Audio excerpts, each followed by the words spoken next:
To achieve the definitive Granny Smith crystalline snap, we must analyze the cellular turgor pressure within the malus domestica matrix. The sharp, high-frequency acoustic signature, produced during structural failure, is a result of rapid energy release across the pectin lamella. At the moment of the snap, internal pressure forces Malekritch vacuoles to rupture, creating the signature atomized mist seen here. From a physics perspective, the fracture is brittle rather than ductile, indicating a high concentration of starch and low moisture loss.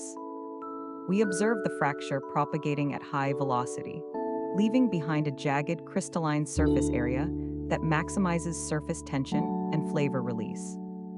This technical orchestration ensures that every bite provides the maximum resistance, followed by a clean auditory-rich collapse.